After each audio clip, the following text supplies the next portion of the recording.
Tyson Fury versus Oleksandr Usyk, 12 rounds in the heavyweight division. This one is for all of the belts. The winner is going to have all the belts and the undisputed heavyweight champion of the world. Finally, we get to see it. This is a 50-50 matchup to me, in my opinion. And this one is going to come down to me personally. Obviously, a couple reasons that we'll get into, but who has prepared better? I know Usyk takes his training very seriously. He's always and comes in great shape. Can we say the same about Tyson Fury? Let's get into it. Let's start with Tyson Fury. 34 wins, no losses, 1 draw, 24 wins by way of knockout. 6'9", 85-inch reach. Fury will probably come into this fight anywhere from maybe 255 to 275 pounds, somewhere in that range. Tyson Fury is a big human being. But to me, it's not so much about the weight. It's more about how a person carries that weight. Not all weight is good weight. Against Francis Ngannou, Tyson Fury, that was not good weight. And I question his preparation for that fight. And we'll touch on that in a little bit shortly here. But we've watched Tyson Fury enough time over the years to have a big portion size of what he can do inside of the ring. A locked-in Tyson Fury, a hungry Tyson Fury, is a bad man in that heavyweight division, man. For what Tyson Fury can do and the full package of what he can do, as big as he is, it's actually very impressive. The quickness that he has, the speed and the accuracy and the fluidity inside of the ring. You don't see that too much for a man his size, let alone the heavyweight division. Usually, big heavyweights his size are very predictable. Come forward, left hand, right hand, body shot, thudding, powerful shots. But Tyson Fury, he does a great job of mixing all of that all in one. Right? I don't think Tyson Fury is a big, massive puncher by no means. I think he's a natural boxer that just so happens to be trapped inside of a heavyweight, of a big man, right? He wants to get behind that jab and move and slip shots and slip out and get back a little bit of separation to create distance. But Tyson Fury knows how to use his size and his frame to impose his size and physicality on his opponents. Not a lot of heavyweights are able to do that. For as big as some of they are, not all of them can use their physical advantages to their advantage. And there's tactics that Tyson Fury uses. And I think that's one of the reasons why he was able to beat Deontay Wilder. Right? He would come in much heavier than Wilder. Fury is much heavier than most of the opponents that he's faced, except for Francis Ngannou. But usually, Fury comes in much heavier, and he would use that to his advantage. When he's clinching, he's putting that weight on his opponent. When he's in close, right? Wrapping up, tying up. He might have his hand underneath him, but he's leaning on him a little bit and feeding him uppercuts, feeding him body shots. He knows how to use his big frame and put that on his opponents. We know that Deontay Wilder is strong upper body, but lower half of him is not really on par like that. And so you have a guy who is big, knows how to use his body, and in a fight, any amount that you have to do extra to stay up, it weighs on you. Fury knows how to use that size and tactics to make his weight an advantage, even if it doesn't seem like it's doing a whole lot. Clinching is a strong suit of Tyson Fury, I believe, because that's when he puts that weight on you and he's able to attack and hit the body out of that same stance. Going back to him and Deontay Wilder, yeah, Fury is a naturally a better boxer than Deontay Wilder. But he's no fool, right? Like, he knows how to tire him out. He'll use his body and frame against him. And he used them in different parts before. We also know Tyson Fury has a great chin. But if connected with the right shot, you can drop Fury, because he's been dropped a few times in his career. He fought Naveen P. I can't remember his last name, but he caught him with an overhand right in the 3rd round, and that dropped Tyson Fury. Steve Cunningham in 2013 caught him with a shot that looked very similar, pretty much identical to what Naveen P dropped him with in that fight. An overhand right that landed cleanly, that put Tyson Fury on the canvas again. You go back and you watch that shot, and it's hard to tell. Like, they're so very identical. It's hard to tell that there's a difference between the two. Tyson Fury came in, pushed that right hand forward, tried to push off. But when he tried to push off, that's when his opponent came over with the right hand. Navon P did it, and Steve Cunningham did the same thing. Dropped him both times. It worked. So they made him capitalize off of the mistake and the lack of timing that Tyson Fury wasn't able to adjust with. 2018, when he fought Deontay Wilder the first time, he got stuck on the ropes, got caught with a shot on the side of the temple, and that put him down in the canvas in that fight. Same fight. He got caught again a couple rounds later with the left hand. I think it was the 10th round. And again, Tyson Fury was on the canvas. That was the first fight. In the trilogy, the last third fight in 2021, Wilder dropped Fury twice in that fight as well. Last year against Francis Ngannou, Ngannou caught Fury with a counter left hand that landed cleanly on Tyson Fury's chin, and he dropped him again, and he fell to the canvas again. I mention all of that because you've seen it. We've seen that Tyson Fury, while he has a great chin, sometimes it's questionable at the same time. Two things can be true. Usyk in this fight could put together the right shot at the right time in the right spot that could drop Tyson Fury. And it's not really a big of a deal anymore because we've seen Fury get dropped time and time again. It's not with everybody. You got to have a nice pop in your hand and some good power and catch him cleanly. But Tyson Fury being dropped does not mean that his opponent is going to be able to take advantage of it and get the win against him. But if we see Fury getting dropped by Usyk by a shot, it shouldn't be too much of a surprise. Even though Usyk is not a big puncher like that, it's still possible. Because I don't think the shot that Francis Ngannou dropped Fury with, I don't think that was a massive punch either. It was great timing and greatly placed. And that forced the knockdown. And also, these are big heavyweights, man. You know, heavyweights, they, even if they're not a massive puncher, they got power in their hand. And especially in boxing, right shot, right time, it could take anybody out and bring them down. Now, as I said, two things can be true. We know he's got a great chin, and we know sometimes that chin is a little bit questionable. But the other thing is, Tyson Fury, man, he's got that like revival mechanism tactic ingrained in him, right? You remember WWE, The Undertaker. Undertaker sometimes in fights will be getting bodied. He would be getting stone cold stunnered, right? He would be getting rock bottom. He would be getting swanton bomb. And you're thinking to yourself, yo, these guys just hit their finishing special on The Undertaker. It should be over with. It should be lights out. And they go on The Undertaker, and the ref is counting 1, 2, and Undertaker puts that hand up, and he just gets up. And you're like, wait, he should have been done. But he revived himself, and now he's up, and now he's even more dialed into the fight, and he comes back. Tyson Fury has that Undertaker type of mentality because every time he's gotten dropped, he's gotten back up. And not only did he get back up, but he found a way to win the fight and stop all of his opponents except for Francis Ngannou and Deontay Wilder the first fight. That fight was a draw.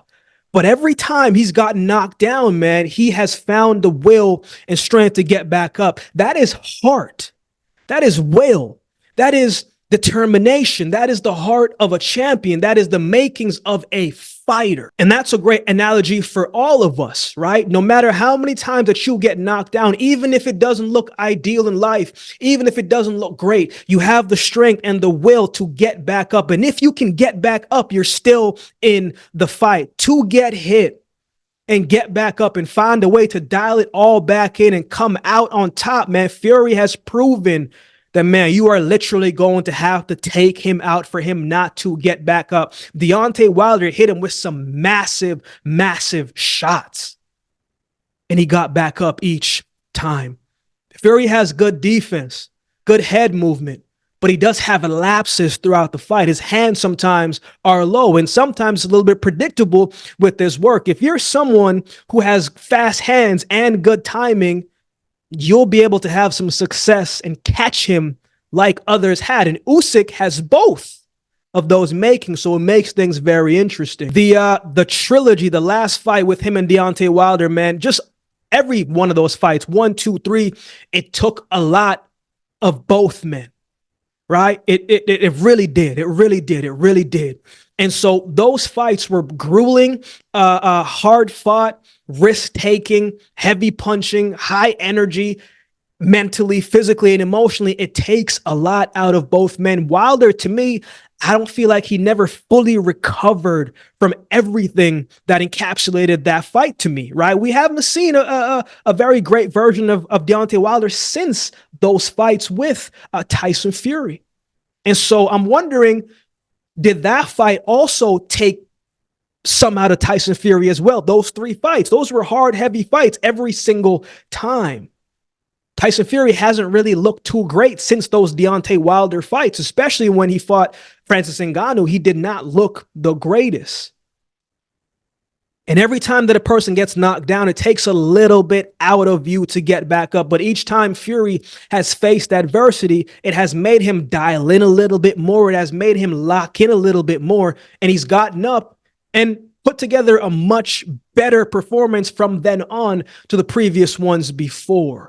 3 bone-crushing fights against Deontay Wilder. It takes a little bit out of you. Dillian White and Derek Chisora didn't really give too much of a problem for Tyson Fury after that. He looked great against both men, but these guys were guys who moved very slowly, and both men looked gassed after the 3rd round, right? So he was supposed to sort these 2 out very quickly, and that's exactly what he did. Otto Wallin gave Fury a great fight and tested him in different ways. But once Tyson Fury got back to boxing, man, once he got back to that physical style and the physical ability, man, he was able to steal that momentum back, right? He took the momentum back. But Otto Wallin, that was the fight that Otto Wallin was getting a lot of high praise for. Even though he lost, he put forth a great showing and a great performance. And Tyson Fury found a way to win the fight, right? So Tyson Fury has found different ways to win different fights, even when it didn't always look like it was going in his favor. He knows how to fight in the big moments. He knows how to control his emotion. He knows how to settle down, to get refocused and get back to the things and the basic things that makes him successful. Francis Ngannou is who he fought last year. And that version of Tyson Fury that fought Francis Ngannou last year, that's not a very good version of Tyson Fury, man. He looked out of shape. He looked tired. He looked slow. He looked predictable. His quickness wasn't the same. That fluidity inside of the ring that we're used to, it wasn't the same. The size advantage wasn't the same. Fury is used to imposing his frame and size and hanging on his opponents, and because he outweighs them by 50 and 20 pounds and more. But that was not the case against Francis Ngannou. Francis Ngannou was not that much more lighter than Tyson Fury. Ngannou was stronger than Fury as well, too. So that leaning on you, that physical type of stuff, that trick stuff, that's not going to work on a guy like that, because he's just as strong, just as big as you, maybe even more powerful than you. But I also felt like, man, Fury made it a lot harder on himself. When he got knocked down and he got back up, that's when you started to see him start to go back to what makes him a great heavyweight, and that's that boxing skill and boxing ability. You got an 85-inch reach, right, against Francis Ngannou, a guy who has a great chin, a guy who has been taking elbows and knees and kicks for a greater portion of his athletic career. It's going to take the perfect shot to knock that guy out. You didn't need to make it a physical fight. You could have stayed on the outside and boxed and did his thing. And when he got knocked down, that's what he did. I thought after that, he put together solid 1-2 combinations, simple techniques, simple things. But he works efficiently because Ngannou doesn't have all of the boxing foundation that a Tyson Fury had. And so when you're standing there and you're seeing how the fight unfolded and you're waiting for them to read the scorecards, and you look, one judge had it for Francis Ngannou and the other judge had it for Tyson Fury, and you're seeing the third judge is about to tell who won the fight, and you're watching Tyson Fury and you see a man's face that said, yeah, I'm a little bit nervous here. I might not have won this fight. And I got to the sense, man, from my experience in high professional sports and elite sports in the track and field space, you always know when you are prepared over prepared and when you are in great shape and spirits. I don't think Tyson Fury was in great shape and in great spirits. He either over prepared or didn't take it as seriously. And I think it's on the first part. I don't think he took it as seriously. And Francis Ngannou overachieved and made it a lot more tougher of a fight than he was expecting. So I don't think his preparation was as sound as it needed to be because I thought he overlooked Francis Ngannou. That's taking nothing away from Francis Ngannou because Ngannou performed way better than we anticipated that he would. We haven't seen enough film. We haven't seen tape on him to really see what he could do. Sometimes those are dangerous fights, but nonetheless, Fury got it done and he moves forward. He knows he cannot get away with having a bad preparation against a guy who always seems to stay prepared in Oleksandr Usyk. But man, it just makes you think, how much more great fights, quality fights does Tyson Fury have left? Are we seeing Tyson Fury on the decline, or does he still have one more or two more fights left in him at that high elite level that we're accustomed to seeing of him? We'll see on the night. Let's talk about his opponent, Oleksandr Usyk. 21 wins, no loss, 14 wins by way of knockout. Usyk is 5-0 since he came up to the heavyweight division. Usyk is generally coming in the smaller man, right? Height-wise, except for when he fought Derek Chisora. He's always coming in a little bit lighter than his opponent since he got to the heavyweight division. I think he's a natural cruiserweight that has grown into the heavyweight division. Usyk would probably come into this fight typical 215, 225, somewhere in that range, maybe even 230, who knows, but somewhere in that range because we're going off the history of what he generally comes in. So he's not worried about the size of Fury. He's faced big guys before.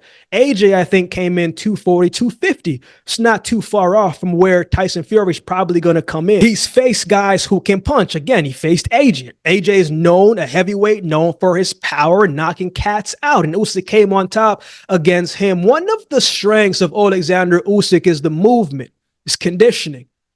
This guy doesn't stop moving. He's active with his whole body, right? His head movement is solid. The lateral movement solid. He takes great angles to find the right openings. Usyk is a southpaw as well, too. That's going to be an interesting component because Fury has had problems with southpaws in the past, right? He's had problems with them before. But also Fury and Oleksandr Usyk, they both make great adjustments in real time as well. The one of the things people talk about is stylistic fights, stylistic matchups. Usyk has fought a lot of different styles. When he fought Derek Chisora, man, he was in a tough fight, because that was probably one of the best fights of Derek Chisora that I've seen. That was a great version of Derek Chisora. Chisora brought a lot of pressure, a lot of power, a lot of confidence, and he never fully let Oleksandr Usyk, at least in the early half, get comfortable. Usyk is the guy that needs to find his rhythm. He's a rhythmic fighter. Once he's in his groove, man, he's tough to get out of that because he's always going to be moving. But once he moves and he gets behind that jab, push that jab forward, push that left hand back, jab to the head, jab to the body, right hand, he's tough to get out of groove. He's a fluid fighter. You got to make him uncomfortable. And at the early half of the fight, Derek Chisora, he was doing that. Chisora was landing some very nice shots on Usyk. The great thing about Usyk in fights is the moment never really seems too big for him, man. He's always under control, always in poise. He never overextends himself. He's never impatient, right? He just took his time. And it's easy when you have someone who's aggressive coming before you to get sucked into fighting their fight and you forget about your game plan. But Usyk, he didn't get sucked into fighting Chisora's fight. He just stuck to himself, right?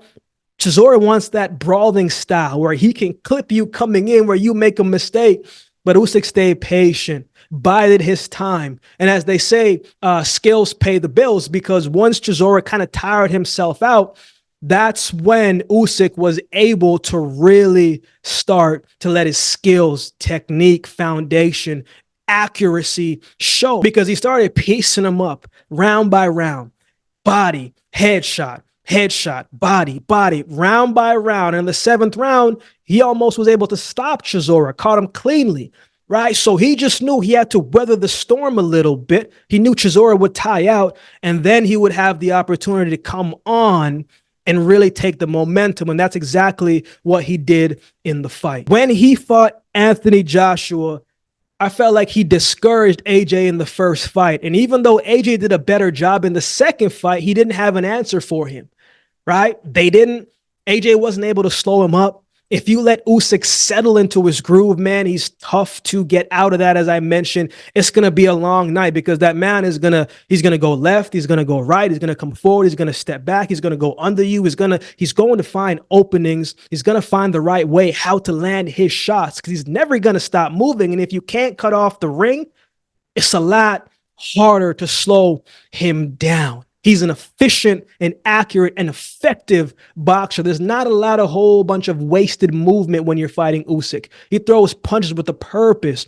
He selects his shot. He isn't a devastating puncher, but he consistently touches you, right? Breaking you with jabs and hitting the head, hitting the body, hitting the shoulder, hitting the rib cage. He just touches you every single round until he, boom, hits that power shot and that straight hand down the middle, or that left hand that he wants to hit, but he sets it up beautifully just by touching you and frustrating you, because he can hit you and it's hard for you to hit him.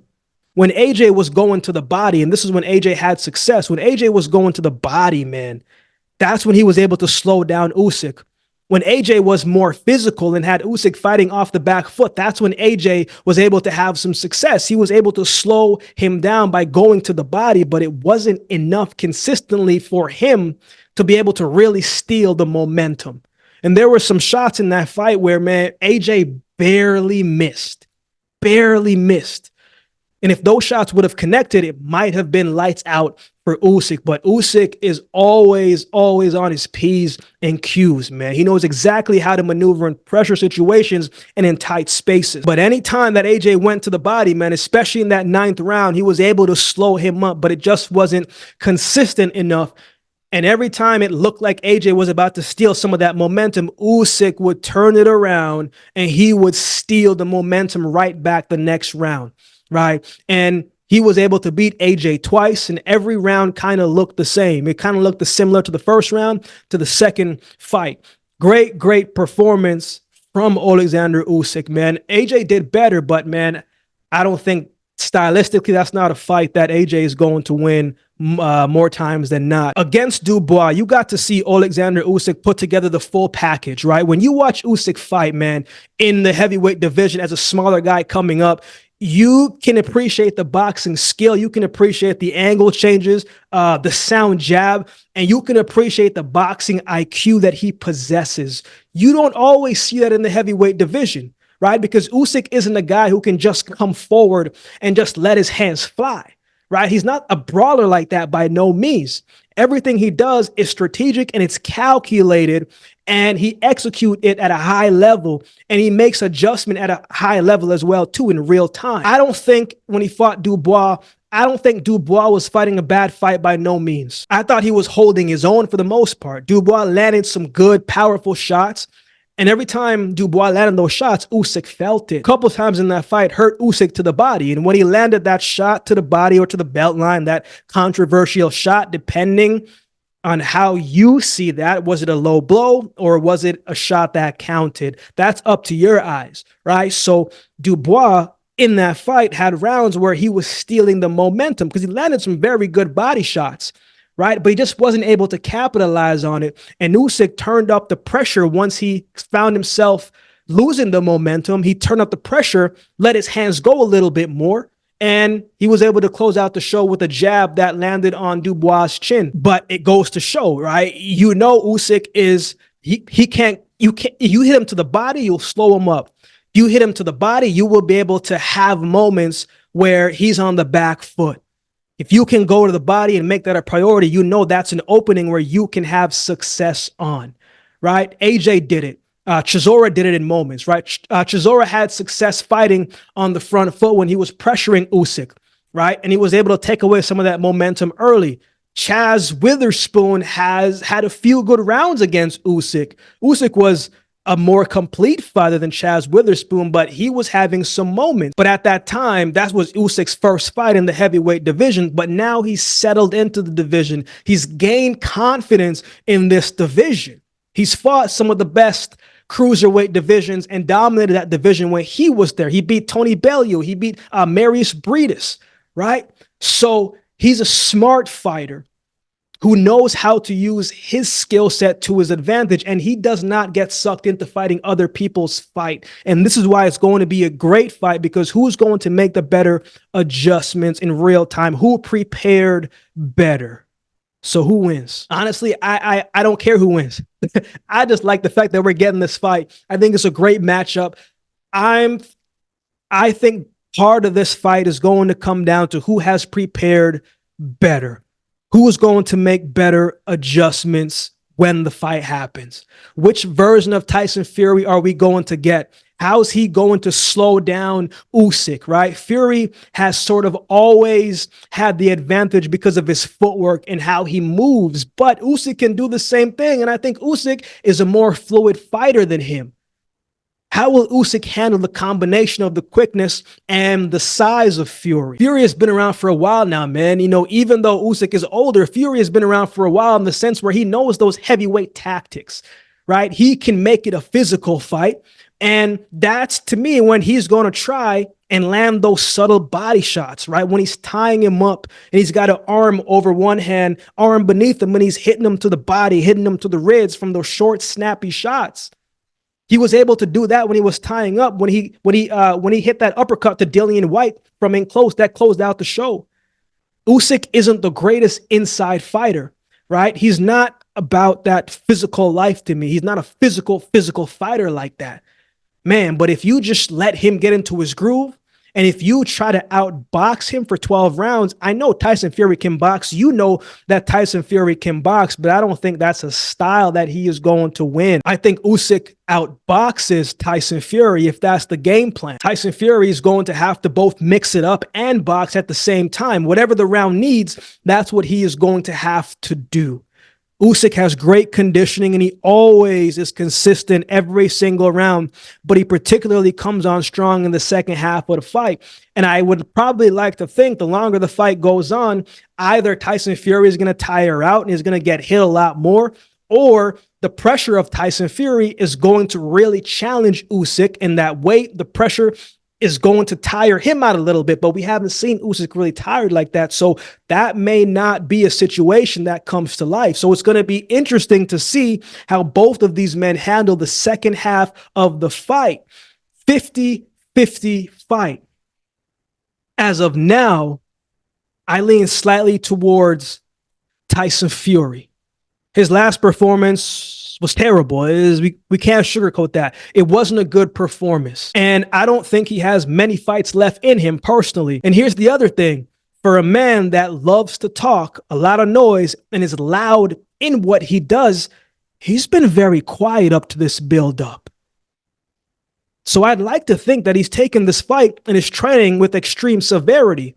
Fury is a heavyweight who knows how to use his size as well as his skills to its fullest advantage. And so I think, man, if he can target the body early, and if he can use his frame to just try and tire out the legs of Usyk a little bit, if he can use that physical body to his advantage, man, I think he will be able to steal some of those rounds that look close.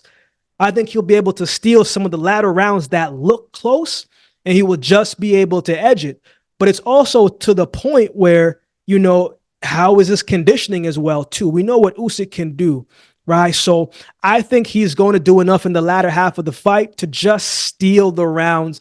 And I think he gets the nod, he gets the win by some type of split decision or a majority decision. But Usyk could come out and box circles around Tyson Fury, maybe even drop him. There's so many variables to this fight, which is what makes it interesting. But right now, it may change leading up to it. But right now, man, I got Tyson Fury by decision. What are your thoughts on this fight? Who do you have winning this one? Let me know in the comment section below. If you'd like to support the channel, there's a couple ways you can do so. You can like, comment, share, and subscribe to the channel. If you'd like to support by way of donation, you can find options in the description below. Also, my Cash App handle will be on screen as well. Any amount goes towards the growth of this channel. It will be greatly, greatly appreciated. Shout out to everybody that continues to like, comment, share, and subscribe to the video, man. I appreciate each of you. Shout out to everybody holding down the membership section, man. I appreciate each of you as well. So with all that being said, if you've been watching the video this time, do me a favor and subscribe to the channel, and we'll definitely see you next time.